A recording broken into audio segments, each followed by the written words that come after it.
All right, and hello everyone. Welcome to Rent-Free History. I'm your host, Kemdi and I am joined today with... Julio Reyes. Thank you for being here. How are you doing today? I'm good, man. Thanks for having me on again. Yeah, no problem. I've had you on in previous podcasts. I've done podcasting for about over a year now. I've done a couple different ones. There was one I did about, kind of growing up and struggling through adulthood, which is also called Adulthood. But that one kind of seemed to tear off and kind of become one where me and my friends just talked about random stuff and kind of got off track a lot. I kind of abandoned that one after about a year.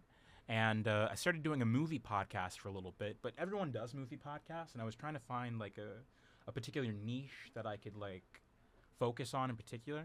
And I feel like a certain thing that I seem to talk about a lot is a lot of just information that people are like, oh, I didn't know that. So I really wanted to do something like that. I was thinking about a lot of what I talk about is just random moments in history. So why don't I create a podcast that's about history? And this was also sparked by this. I don't know if you've heard about this this thing that's been popular recently, where your female friends will ask you if you think about the Roman Empire at the times. No. It's just been a trend recently. I've gotten several texts about it, just how often do you think of the Roman Empire? And I think I responded back do you think about the fall of Constantinople? I didn't really understand it at first, but it's a thing. So I thought history was pretty prominent, at least for the next couple weeks. So I feel like it's best to capitalize on that and see what I can do as a result. So yeah, this is a podcast about the history that lives rent-free in my head, or the guest's head. Usually how the podcast will work is that I'll either have a topic or I'll let the guest have a topic, and we'll do research on it, and we'll basically just talk about that and just do that for a good hour with some commercials in between. Though if you aren't listening to this on Titan Radio, I might have edited those out, so it won't really matter. You'll just mainly hear, oh, and now we're going to a quick break, and then just cuts back to nothing. That is if I don't get lazy. If I get lazy, I might just leave them in, so you never know. But I have a lot of different topics that I want to talk about. This episode is going to be about MTV, music television, as we are in a radio station, very music-centric, as most and actually all radio stations are. And I'm also planning on talking about, Roosevelt dying during World War II negotiations, the Roman Empire. Since that is so popular, I also plan to talk about the film industry, as well as the history of film and all that, the rise of new wave cinema in America, stuff like that. So, and I'll also take suggestions from guests as well, see what lives rent free in their heads. So yeah. But in today's episode, we're going to be talking about MTV, music television, the network that basically just is known for anyone that watches it nowadays, the Ridiculousness network, because that's all they really play. But before we get into this history lesson, I want to know, what was your memories of MTV? What do you think of when you think MTV? Right now, immediately, I'm thinking of Room Raiders. Room Raiders. Room Raiders, that era of kind of reality TV shows. Not so much like Jersey Shore or anything, or Teen Mob. I didn't really watch those. But those niche comedy / I don't know, social dating shows like Room Raiders. Next was a good one too. Also Room 401, I think, was a scary show. Yeah. That Silent Library one that they would play on MTV. I know it wasn't originally from that. It was originally a Japanese game show, but I think it was called Silent Library or something like that. Viva La Bam. And you were talking about Ridiculousness. Dude, Jeff Tremaine has done so much since Jackass, right? Yeah. Started with Jackass, then went to Viva La Bam, then went to Wild Boys, and then now we're at Ridiculousness, and he's really kind of came up on this whole live action video kind of. It fits really well with the rest of the MTV roster with, this reality TV kind of feel. Yeah. But, it's a lot more comedic and, I don't know, entertaining in my opinion. But I think about that right now, just off the bat. when you like were watching MTV when you were younger, was there a lot of music content around? Would you say that? I would say there was, yeah, but it wasn't why I was watching it. I think MTV was like really popular with music up until I want to say, and this is just a hunch, this is just me throwing it out there, but iTunes. Until like the iPod became, or the MP3 player became the most like popular and used thing versus CDs. I feel like it was all music videos most of the time. I mean, maybe Beavis and Butthead too. You have that if we're going back a little bit further. But really, it then started to be all of these shows, because I think VH1 was also playing a lot of just music videos, and I think they were losing ratings because everyone was kind of like, oh, well, I have iTunes or, you know, whatever else was used at the time, you know, LimeWire. Yeah. LimeWire. But, you know, it was, I can get my music there, or, you know, YouTube was also, Vivo was also coming up. So I think people were just finding their music videos elsewhere because it was more, well, I can look up, you know, the Eminem Show music video or whatever and just watch that. I feel like back then it was like, you know, these compilation, like 2-hour blocks of music videos, and you would have to wait to listen to the one that you would like, right? Yeah.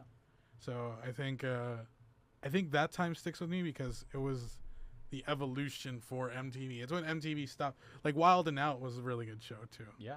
Yeah. I don't know. So, yeah, that was a lot. Really makes me think, because when I think of MTV, I first started out, like, if I think of like music videos, I actually think of MTV2, which was made basically in response to people saying you guys don't play music videos anymore. And I remember they would air music videos on there, but that channel also quickly like wasn't working because like you can't just play music videos all day at this point in time. Like it just doesn't work. So they started branching out. They started doing other things because you can't really stay just like this same stagnant thing. People aren't going to, you know, just like stick with that. And we'll talk about later how like these kind of niche networks don't like. They won't work long term, honestly. And, but I do want to delve into the history of MTV. So, before MTV launched, there were a couple like other there were like certain like programs that would air like music videos, which weren't really like a thing at the time. Like you'd have like Queen, they have their like Bohemian Rhapsody music video, of course, which is just kind of them like singing together in a dark room. You had Michael Jackson. He made his first music video was for "Rock with You," where it's really just him like kind of like dancing with like a suit and like this weird like outfit and like a 70s inspired like area. And but they weren't like really like that popular at the time. The Beatles made one also for what was it called? Strawberry Fields Forever, I think it was. And you know, it was mainly just for just like a gimmick at that point. And there was this show, Pop Clips, that aired in the late 70s. And it was basically, it was hosted by, I think it was Michael Nesmith, if that's his name correct. He was a member of the Monkees, you know, hey, hey, we're the Monkees, and people say we're monkey around. It was basically a Beatles ripoff. But he hosted that show. And they would basically show popular like artists that like had music videos. So it was kind of like a precursor to MTV in a way. And basically, Viacom gets this idea. I think Viacom owns MTV. Though I think they might have bought them at some point. I'm not 100% sure. I didn't write down the ownership parts all that well. But so MTV is basically launched August 1st. 1981, and at first it's not like a full blown just like it's on every like person's TV channel. It's only in New Jersey, and the first image is of the Apollo 11 moon landing, and basically it's just like an announcer state, ladies and gentlemen, rock and roll. Yeah, that's cool. That makes sense with. you know how they always had the Moon Man for their awards, Yeah. MTV awards, or it was always the man on the moon. That's cool. I didn't know that. They would actually use like kind of like the astronaut and like moon landing interstitials. They used those up until 1986 because the Challenger exploded, and they were like, maybe we shouldn't have astronauts and space things here right now, and they never really brought it back. But yeah, it lasted about that long, and the first music video actually played on MTV. I think it's kind of ironic. It's the music video for Video Killed the Radio Star. Mm-hmm. It's actually what I'm going to call this episode. Video Killed the Radio Star and Reality Killed MTV. So basically, it's funny because when you think of it, Video Killed the Radio Star, that like basically like because of like radio at the time was just like this, like, you know, this sound medium, and then video comes around and basically changes the way like everyone views things. Same with sound, to be honest, like mixing them together, because you have people that are like silent actors that like do not sound well on like film, and then you have like radio actors who just they're not very like good just like with their, you know, like body movements and stuff like that. So it just didn't work out long term. But that's kind of like a precursor to how MTV didn't work out long term. So let's get into the 80s with MTV. An interesting fact about MTV is that the period in the 80s where they were only showing just music videos was not that long, to be honest. In fact, you would have to be in your mid to late 40s in order to remember that time period. And it wasn't like it was just like music videos then cut to commercials. There were no commercials like initially. It was mainly just music video, and then you have like a break where a DJ would come in and they'd be like, "Hey guys, you're watching MTV," and then they would say, "Oh, here's my top 10 music videos for this week." And a lot of it initially was just like the same music videos because there weren't a lot at the time. But then as like the early 80s turned into mid 80s, people were like, "Oh, we can make money off this." But they actually did really well, they made money in terms of like music sales, but the thing was MTV wasn't getting paid to put on these people's music videos, and of course the companies weren't getting paid by MTV to use their music videos, so it's not really like a profitable relationship, at least for MTV, which is eventually why they had to start selling ad space, because, you know, they're losing money. But eventually they add in another program, which is just these music documentaries. And so it's a combination of music videos, breaks from DJs, music documentaries. But the only problem is MTV is still at a niche. Because if you think about it, if you don't want to watch any of the videos that the DJs have chosen, you're going to click off the network. And if you don't like watching a documentary about how Kenny Loggins grew up in, I don't know, wherever he's from, you're probably not watching network. Yeah. And MTV realized this, and they started, you know, branching out a bit more, because initially they're only paying like rock music, because of course it's the 80s, so they're playing mainly that. But there's a certain demographic that they're trying to hit, which is whites age like 18 to 34. Because they thought they had like the income. They didn't think African Americans had disposable income at the time, which is why they weren't playing Michael Jackson. They weren't playing Prince. They weren't playing who's Super Freak? Rick James. Rick James. They're not playing him. And it wasn't until 1983 where the CEO or the president of CBS Records gave MTV this ultimatum, and they're basically like, you either play these music videos, you play Thriller, which is amazing that like somebody didn't want to play music video for Thriller, and they're like, or we're taking everything, we're taking David Bowie, we're taking everything from you. And MTV was like, fine. And somehow, like coincidentally, they just didn't factor in that people liked these artists. And it seemed to work out for them pretty well. So that's crazy. Didn't know that. Didn't know that there was that resistance from MTV to play those. That's crazy, man. Yeah. And then, so 84 hits. Big year, 84. Ghostbusters, Temple of Doom, New Coke, everything that was in that second season of Stranger Things. So, big year. MTV launches the VMAs, or the Video Music Awards. Mm-hmm. And it's really big. People like it. Still, it's currently MTV's most watched program and its longest running program. And the initial one was interesting because Madonna performed there, and this is like peak Madonna, and she performed as like a version live. Mm-hmm. So that was a big thing. And now, the VMAs are iconic for everything that's happened since then, ranging from when Justin Timberlake said bring back music videos on MTV in 07, when Kanye went and congratulated Taylor Swift for getting her award, and then nothing else happened. And this year where Shakira performed for like 10 minutes. So yeah.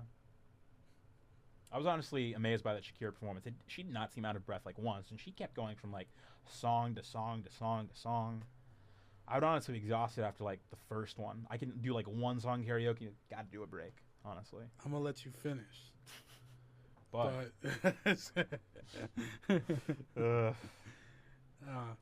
no, it's crazy to see the evolution. Was it the VMAs where Limp Bizkit was they received an award, and there was somebody on top of there was like a head infrastructure or something, but there was someone hanging. I think it was the VMAs. I do not remember that. Yeah. I do remember, of course, the Miley Cyrus one where she was with Robin Thicke, I think it was, and the twerking. Oh yeah. Yeah. That was weird because I hadn't seen Miley Cyrus since like Hannah Montana ended, so I was like, this is different. It came in like a wrecking ball. Yeah. Literally. That really did came in it came out of nowhere. So, 86 happens.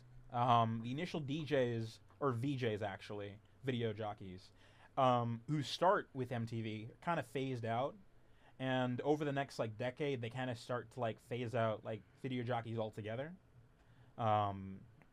And they usually just have like hosts for shows, like altogether. And same year, they begin their infamous spring break coverage, which people know about. I don't know if it's still going on MTV nowadays, but it was really big. I think the first one happened in Florida. Everyone was going there, and like as the years went on, they kept on increasing because everyone's like, oh my god, I gotta go there. And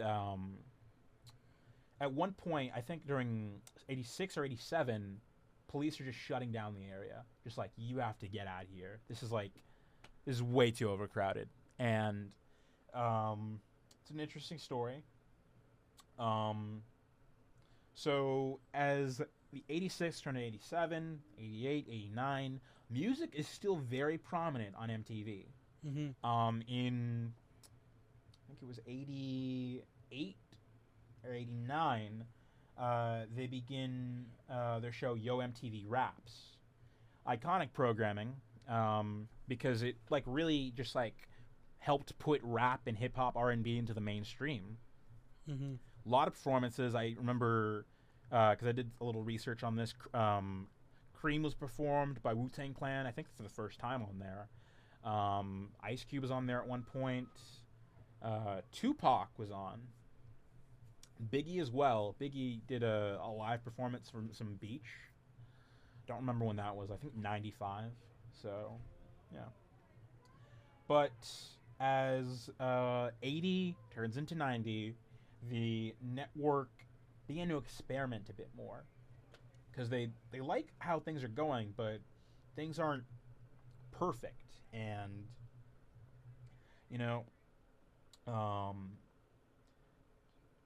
things could be better, at least financially.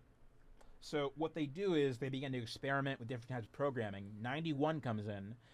They start Liquid Television, which is basically an anthology type show. It's a springboard show where they're like putting all these different types of animation on and these different types of like shows. One, of course, was Beavis and Butthead, which turned into its own show. Another one, Aeon Flux, which just looks weird nowadays. Aeon Flux, what's that?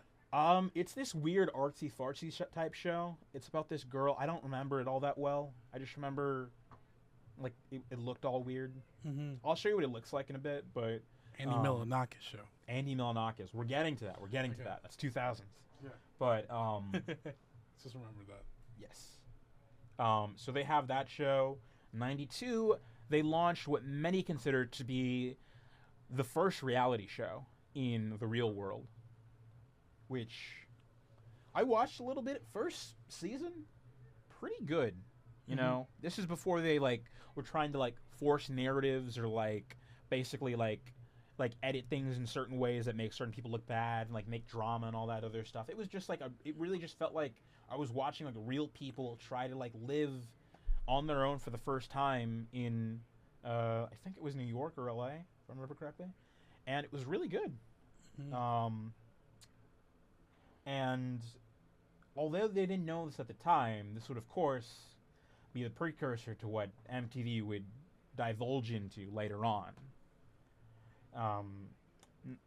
Despite this, the network still had this primarily music-centric goal, and they of course have Yo MTV Raps, as I mentioned before, MTV Unplugged, where a lot of artists just came to do little concerts and stuff like that. It's kind of like how NPR does those tiny desk concerts nowadays. Yeah. And this would change though. 95, in a way, is a big divulging point, because I would say at this point it's 50% music content and 50% just whatever else. 95, the president at the time, his name is Van Toffler, he says, clearly the novelty of showing music videos has worn off.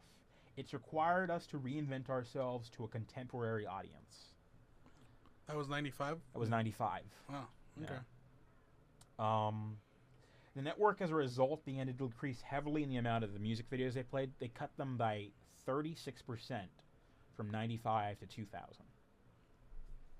But it wasn't necessarily they wanted a change, of course. It was more of a numbers thing. It was more of a money thing, because they're trying to make it less niche and more mainstream. But in doing so, you anger the fans that were with you from the beginning. But if you don't, and you fail to innovate, then you don't bring in any new fans, no new revenue. That's the catch-22 of it all, really. Yeah. But this, of course, sparked a trend of people beginning to ask people to play more music videos on MTV. Led to the creation of MTV2, we talked about before. And that was just music videos for a while. It's not anymore. Yeah. VH1 was also launched as a result of the popularity of MTV, and that was just playing just music videos originally, and those behind the music documentaries that they don't really make anymore. Yeah. Yeah. I remember those. Yeah, I don't know if it was MTV2, if I'm remembering correctly, but they also made Headbangers Ball. Did you ever hear about that? Headbangers Ball was kind of MTV's way of playing rock music videos again, or bringing back that rock culture, because kind of part of what you were saying, the fans were getting, I think, upset. Some of the fans, I think some of the old diehard fans, right? Because we have all those fans from 84 and that were all metalheads and into hair metal, and that's where MTV kind of started. Like you said, they were trying to attract that white male. Yeah. And then along the way, once this more popular music like Michael Jackson and then later on Tupac and Biggie came along, that became much more popular, much more profitable, much more what the audience actually wanted. But that niche, the original niche audience that they were trying to go for was complaining that they weren't playing real music or rock music or whatever they wanted to say. So they made Headbangers Ball. I think MTV2 was where that started, because again, they were like you said, they're playing majority music videos. So are you looking it up there? Yeah. So I looked it up. So it started in 87, canceled in 95, that same year that the president said that this isn't working. And they brought it back. Yeah, because there was this whole rock is dead movement, and they started playing more rock music, because I think in the 90s they were they weren't playing heavy rock the way they used to. and it was kind of fading out because late 90s, like you kind of get away from the grunge and the especially the metal of the 80s. Yeah, we were going towards the new metal. Yeah. With like Limp Bizkit and like Static X and all that shit. And then, it was an interesting time. And they brought the show back in 2003 on MTV2, and this lasted until 2012. And it was like by the end, it was like a web-only show. They seem to have brought it back in 2021, but no more information about that since then. So. Yeah. It seems like back then too, if you wanted to see rock music, it was through Beavis and Butthead. Yeah, I feel like people forget that. Like, people were complaining about like the programs, but like they were still trying like to put out like music program. Beavis and Butthead, half of that show is just them reacting to music videos. Yeah, that was great. Yeah. And then of course Beavis and Butthead led to Daria, which I think is a great show. Very underrated. Never actually watched it, but yeah. Is that also Mike Judge? Yeah, also Mike Judge. Yeah, that makes sense. Yeah. Beavis and Butthead don't appear on Daria though. But Daria appeared on Beavis and Butthead. Yeah. Basically she moves to a new town, and it's honestly just like a different show, pretty much. Daria's a different character. But they're still trying to put out music programming, and they're not all catching on is the problem. And one that did catch on, however, is one that's pretty infamous. One that we have a show for Titan TV it's basically like named after in TRL, or Total Request Live. If you remember that show, it was basically hosted by Carson Daly, and it actually was started as another show, two different shows, called Total Request and something else that were merged together into Total Request Live. And it was all part of an initiative where MTV opened up a bunch of new like studios at Times Square, which is where TRL would film. And the show was really popular because they brought in all these guests, all these interviews, all these musicians, and people would like, if you walked by, you would just see them recording.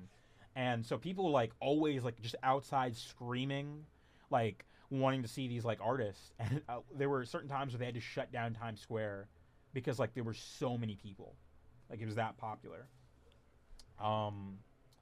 And I remember this, I was watching a video on it. What actually inspired this episode was a video by this guy, Patrick CC. He was talking about the history, and he was talking about Total Request Live, and there were some really like funny moments on there, like where Eminem hosted the show for an episode at his peak, and he was just kind of like insulting everyone else's music videos, and like, yeah, let's put some of mine on now.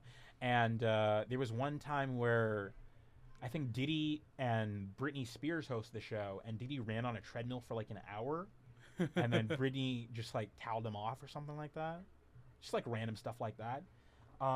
There was one episode where Mariah Carey comes on just randomly, and she's like, "You guys just want to like have some ice cream?"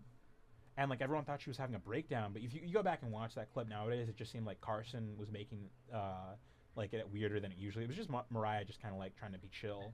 And like she made it seem like, I don't know what's happening right now. This is weird. And but it was a fun show. It was a really important show, iconic for its top 10 countdown, the variety of talents and the interviews, stuff like that. But we get into the late 90s. We go back 99, 2000. 2000's network begins to change. Now, I consider, from my research, the late 90s period to early 2000s to actually be the golden age of MTV. They had the best mix of, like, music programming as well as just, like, different experimental. Because it wasn't all just reality shows. Yeah. There were different types of things out there, too. Room Raiders. And there was, like, a mix of shows, animation, reality shows. I mean, you have Jackass, you have The Osbournes, you have Clone High, Celebrity Deathmatch, Viva La Bam, Celebrity Daria. Deathmatch, man. That was a good one. I really like that one. That was dope. I think they brought it back a couple times, but it keeps getting canceled. Yeah. I mean, it doesn't work as well as it did, but I just remember being a little kid and like loving that show. Yeah. And that was MTV was, I think, so popular because it was an introduction to what was cool, right? You see these names and actors or faces. Like when Kiss was on Celebrity Team Deathmatch, I was like, I don't know what the hell they are. I didn't know. But literally, it was your introduction to a lot of these cool, hip things. I mean, MTV's where you used to go. Like nowadays, you just go to the internet, you go to Twitch, stuff like that. But like that was like the main channel. I feel like it appealed to like everyone in like it appealed to kids because kids, of course, they look up to older people. So they're like, oh my gosh, this looks so cool. You have people that are around that age, like in their teens and 20s, that are like, oh my gosh, this is so cool. I just love doing this. Like I love Spring Break. I love all this stuff. And wait, we're talking about to 2000 what? 2003? Or what? Right now, this era? This is like all 2000s right now. Oh, but I was saying like late 90s, early 2000s was like the peak. Mm-hmm. But what were you gonna say? I was just thinking MTV Cribs, man. MTV Cribs. Jesus. Pimp My Ride. Pimp My Ride. No, I think MTV Cribs was just really, because we all live with that fantasy of like artists being the behind the scenes of like the jet airplanes and the nice cars, and that was kind of like solidifying that fantasy. Oh, this is true. This isn't just something I hear. And I don't know. I think that show was really, really impactful in that sense. Yeah. It sucks that like I watched a video later on though. Like half like the houses were fake. Yeah. And then like the Pit My Ride, like that show honestly it was like Extreme Makeover Home Edition, but like not as bad. Because like you have like these people like getting their rides like fixed up, but then like if they're getting fixed up, like you can't like take them to like a regular mechanic if something's wrong with it. You have to go to special people like afterwards. Not only that, I think a lot of the times they found out that like they put like a TV in the back headrest, but the transmission was still like messed up. Like they did no repairs mechanically. It was all aesthetically. Like, all right, cool. I got a 5-inch TV screen on my rims. Like, I'm not gonna be able to use great. I can wash it while I'm crashing. Yeah, exactly. Like but my brake lines are still out. It was I mean, I'm not trying to diverge, but was Extreme Makeover? Do you hear anything similar to that? Yeah. So Extreme Makeover, basically, to go on a bit of a tangent. Extreme Makeover Home Edition is the show. For those of you who didn't watch it, it aired in the 2000s and early 2010s. It was this show where this guy Ty Hennington, something like that, would basically go and they'd have these sad stories of these people that were struggling with their homes and stuff like that, and they needed like makeovers. It's actually a spin-off, I found out. There's a show called Extreme Makeover that nobody remembers. It got canceled like a season after the Home Edition came out, but it was just about people getting makeovers. Nobody remembers it. I can't. Oh. Yeah. Yeah, okay. The person itself. Yeah. Oh, okay. But they did a home version of the show, and they would just they would interview all the families, just like, oh, what do you like? What do you like? What do you like? And then they would like basically make a new home. So they'd send them away for a little bit, do renovations, and then they'd be like, move that bus, because they'd have like a bus behind the house, and then it would be like all nice and new, and then like the families would be crying like, oh my god, and everything, and we all thought it was nice, but then you fail to realize things like they would only take like one aspect of what you said, and they would make that like your entire room. So there was a kid who was in duct tape. They just made him a duct tape room. Duct tape bed, duct tape drawers, duct tape closet, just like duct tape everything. Damn. There was another kid who wanted a hot tub in his room. They put a hot tub in his room. Unfortunately, hot tubs aren't supposed to be in people's rooms because they require a bunch of care and other stuff. Like you have to constantly be cleaning it out, all this other stuff. So the room's just like smells terrible. Oh no. All these additions that they're making also make it hard to resell the house after they're done, like after they want to move. It also upsells it makes it harder for other people to move into the neighborhood because they're raising the property value because of this one house. I see. And these families could not afford because ABC paid for ABC is where it aired. ABC paid for like all the renovations and everything. They didn't pay for the property taxes, which went up when you make the house look a lot better. So there are multiple stories of people just like moving out, foreclosing, and then just basically becoming bankrupt. like they're in worse financial situations than they were when they first started. Yeah, I imagine that would have been the same with Pimp My Ride. My Ride, yeah. Like, all right, you gotta pay taxes on all these parts on this fishbowl in your back seat.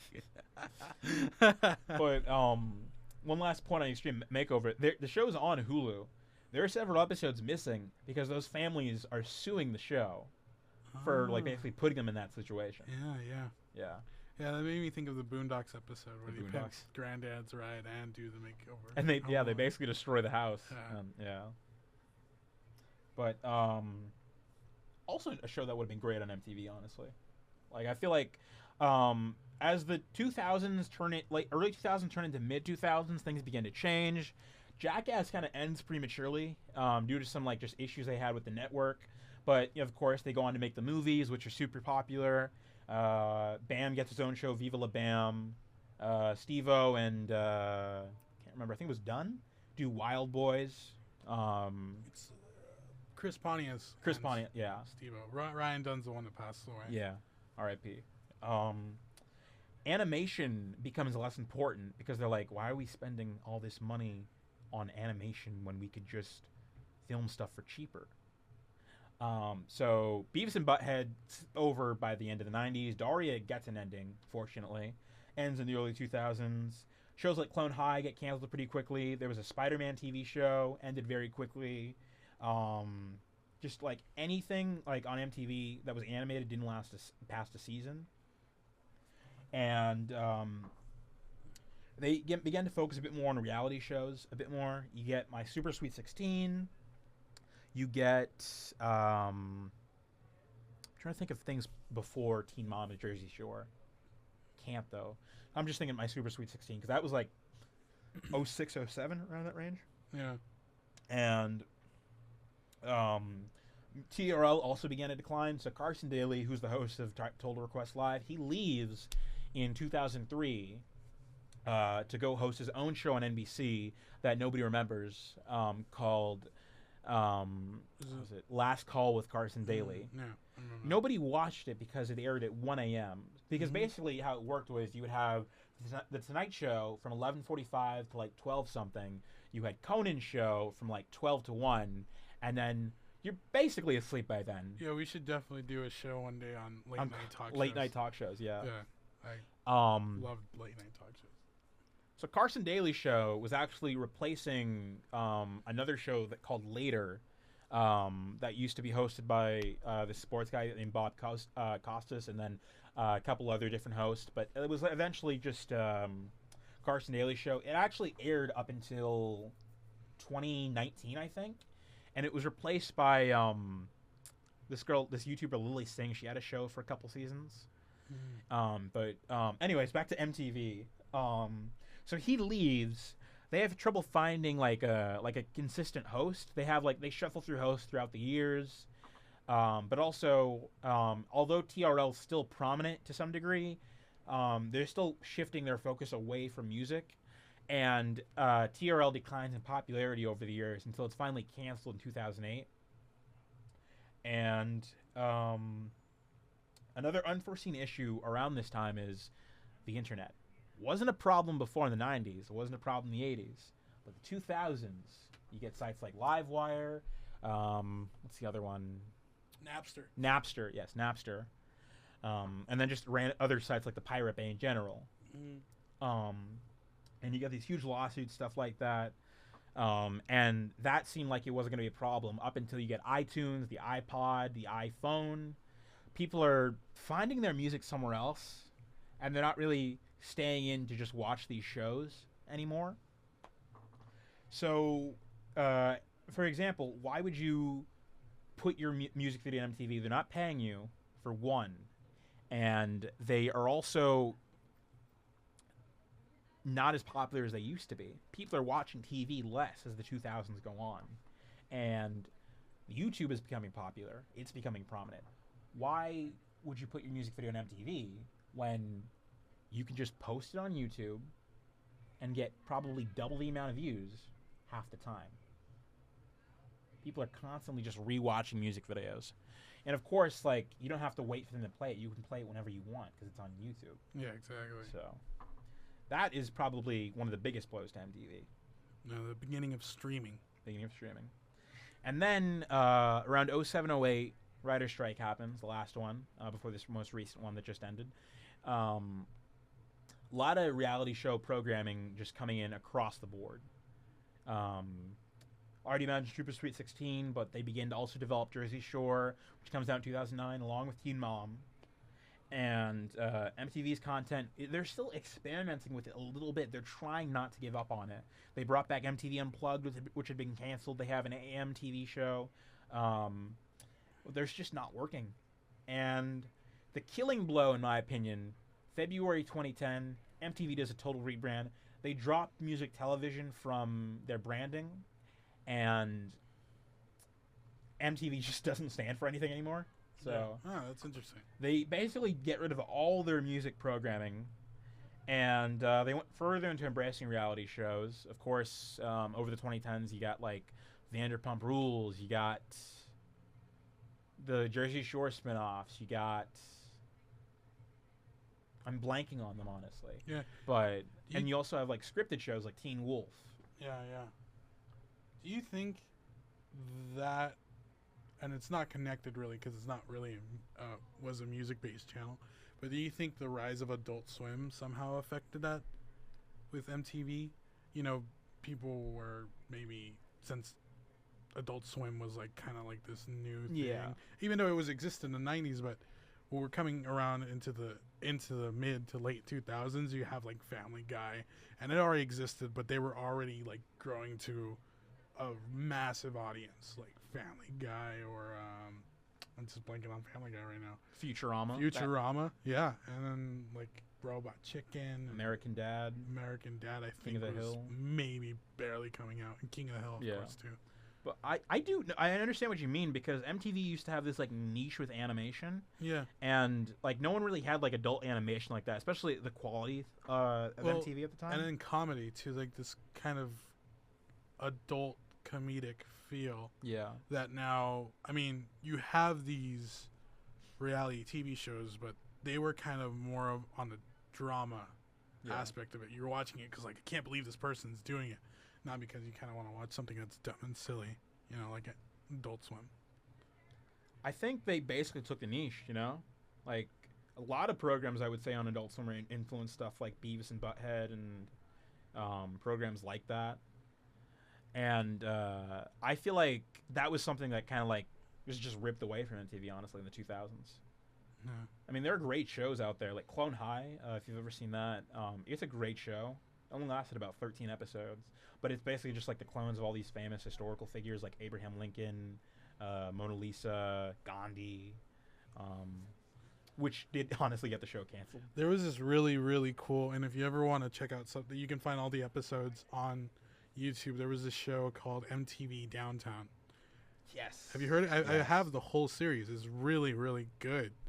It's just like, but I think that would be a good example too of how I think MTV approached animation differently than something like Cartoon Network. Yeah. Just because that's a really raw and real, and it's kind of like, I think it was aimed more for like people in their late 20s and on, because of just how real I guess the content was. Whereas like, you know, you have a talking dog in Family Guy and an alien that's like gay in American Dad. So I don't know. I just find that approach really interesting, and like it says a lot of what MTV was actually trying to do versus what they were, I think, considered doing.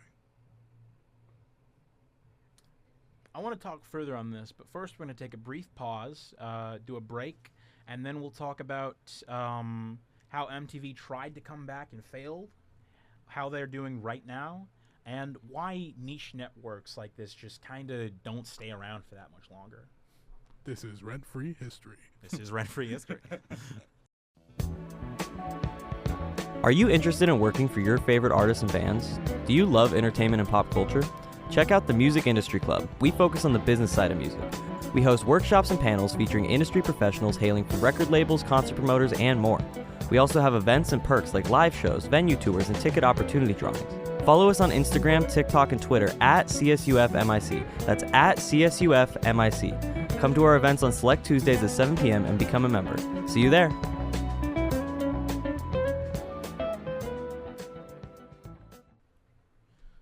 All right, and we are back. So, 2010s hit, of course, MTV basically jettisons off music. Over the years, they're still doing the MTV Music Awards. They're still pretty popular. They do music stuff occasionally. For example, when Whitney Houston died, paused all regular programming, aired like a day of Whitney Houston programming. Same for Prince. So it's not like they like forgotten their roots entirely, but it's like they don't really care all that much.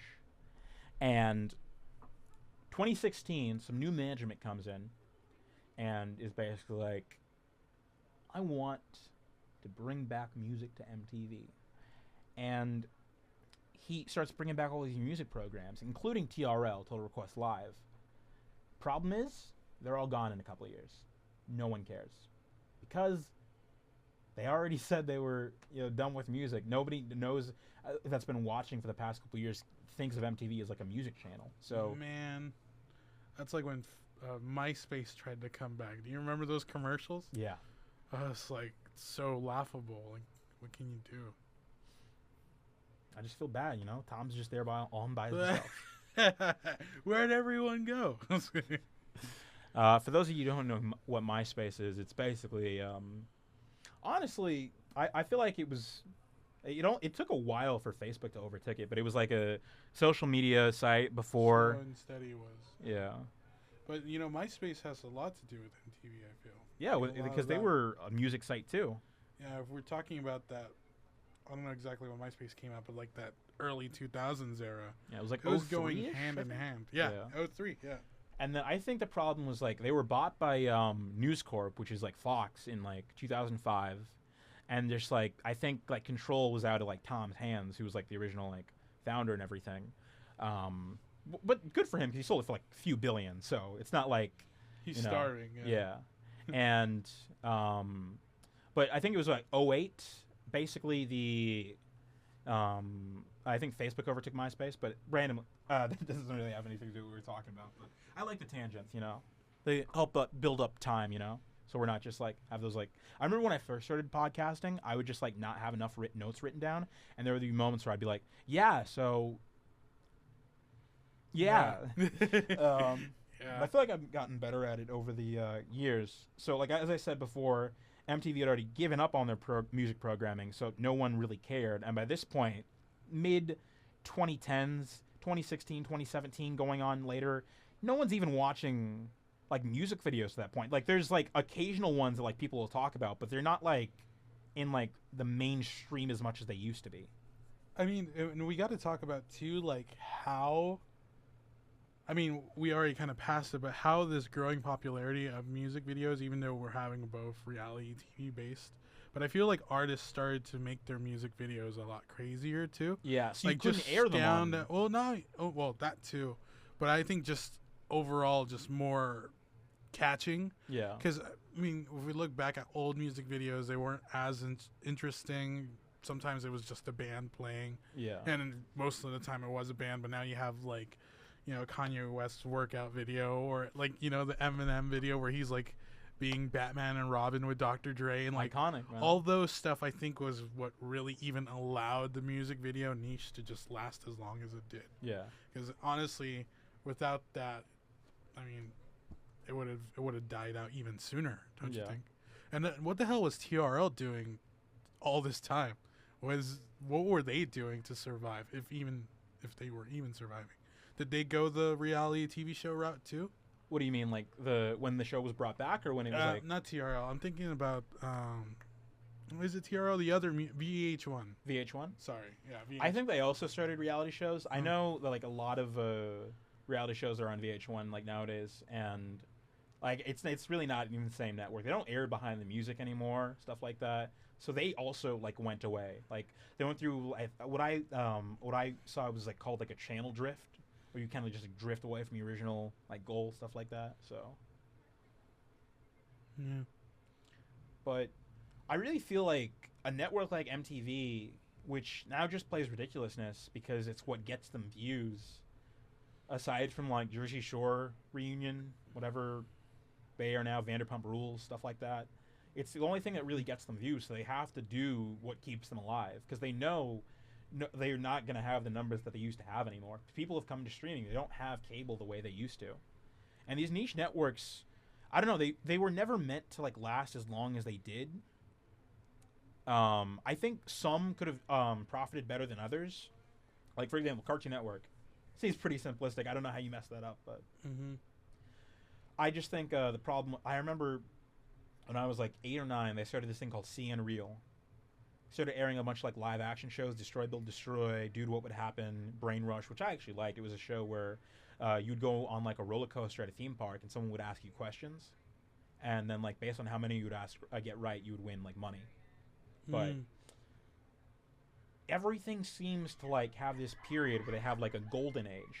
And then afterwards, like they either teeter off because like either there's this management change, there's a demographic change, there's something that just makes it so, you know, something can only last like so long as like a good thing. So.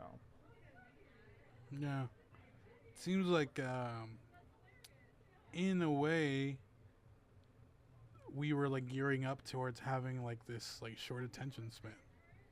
Honestly, though, I mean, most people look through like short clips, you know? They're not gonna, if they don't like what's on, they scroll up, you know? Which they can't really, they don't want to sit through like an hour-long TRL program to like just see like some music video, which they can probably go see on YouTube very much quicker. So. Yeah. So it was really us that we were changing. I mean, of course we would still stick with our reality TV shows as long as we did, because it was just all the stimulation getting thrown at you, right? You know, someone throws a vase at someone else, you're like, holy crap, like, you know? Yeah. But yeah, I think would that be the death? Like, you know, it just went from like, you know, there's no way I'm gonna watch a music documentary. I gotta have something that is fast-paced stimulation, and that's why Ridiculousness is the only show that's really staying alive on MTV, is because it has that quick gratification with just, you know, scorpion videos. Yeah, but I know Rob Dyrdek makes like a lot of money, like a lot of money from. Yeah. And then Robin Big, that was a really good show too. Yeah, I love that. R.I.P. to Big though. Yeah. It was that Fantasy Factory and then Ridiculousness. I remember when he made the car that ran on French fry oil. That was dope. I wanted that car so bad. Yeah. Because when I think of MTV, honestly, I think of the 2010s. By that point, like, music videos are still being, like, played, but, like, rarely. Like, I remember I saw a couple, like, Love the Way You Lie with Rihanna and Eminem. I think it was, like, and then Monster also. But it was mainly Jersey Shore, or it was something else. But then again, like, niche networks just don't stay, like, the way they are for very much. TLC, that's the Learning Channel. Yeah. The only thing I've learned is that Toddlers and Tiaras should be canceled. The History Channel, that's... Storage Wars. Yep. Yeah. I don't know, man. This is interesting to kind of talk about, just because music has changed so much. And when I think about MTV, when I think about the prime MTV time, I'm thinking back to like T-Pain, that Nelly video, Grills. Do you remember that? With, I think it was, I forget, Paul. It's not Paul Wall. But yeah, that video, Lil Wayne, Lollipop, like, yes. all of that era. And I think it's because I had an older brother, and I was watching him just be so influenced by what he was seeing on this channel. Yeah. Well, that's just changed. Like, nowadays, people are watching music videos, they're watching stuff like that, but they're watching, like, streamers react to them. Yeah. And they have, like, they can interact with them, like, more than they could interact with, like, people on, like, Total Request Live. Because if you didn't live in New York, you're not going to be able to, like, go to the building and, like, see them film and, like, possibly see, like, Eminem or Christina Aguilera or something like that. So, Yeah. We're going to take one more break because I need to fit in another promo, and then we'll be right back, talk about some closing thoughts, and wrap it up. Titan Radio would like to thank The Frida, a non-profit art house movie theater located in Santa Ana. For more information, visit thefridacinema.org. You talking to me? The first rule of Fight Club is you do not talk about Fight Club. Gentlemen, you can't fight in here. This is the war room. Just a flesh wound. Wax on, hot. Wax off. I know Kung Fu. Yippee-ki-yay, motherfucker. They're here. All right, say it again. All right, man. We're back. We're back. On Rent-Free History. Rent-Free History. History. Anyway, where do you see MTV going? Honestly, I don't know. It'll be it's just shell of its former self now. I just in general, I don't see anything going very well for it. Maybe if they have some sort of streaming platform, if they don't already, they should probably focus their efforts all on that. I can see them maybe even changing their identity completely, like you said they did back in the day with the music television, how they took that off their brand. Yeah. And how, well, I mean, they already have kind of done that, but maybe just go even deeper and full head on with a whole reality TV or whatever is really just consumable now. But that's about it. Yeah. I mean, it's a cable network. People are more and more leaving cable. They're going to streaming. So it's really only a particular. It's more like cable's the niche now. So MTV is more of a niche network than it was before, to be honest. Well, I guess we gotta look at their. After this, I think I'm gonna take a look at their social media and see what they've been doing. Because all I can think about also is just pop-related news, yeah. Right? But you can get that. I mean, you're getting that literally even from regular news networks now. Yeah, it's mainstream. So it's interesting to see if they're just gonna take it out back like Old Yeller, or if they're gonna try to just adapt to what's coming. That's the only way you can really survive. You just adapt to what's coming. It's one of the reasons I started this podcast. You need to have a particular niche or a particular focus. Because if you're just all too broadly on one area, then you're not going to attract a main audience, to be honest. Yeah. What do you think is taking its place now? I mean, that's not Spotify or YouTube. That's a consumable, resource, like a show or a channel or something like that. If you had to put one. I really can't think of anything, to be honest. All right. But, only time will tell what happens. So, I'd like to thank you, Julio, for being on this episode. I'd like to thank anyone who was listening. And really appreciate this. This was a lot of fun. Hope to have you back on at some point. Maybe talk about late night talk shows. And thank you to everyone listening again. Any final words? No, man. Thank you for having me on, dude. I really like that you do this, and I think you're really good at it. Thank you. Keep doing it. All right. And goodbye, everyone.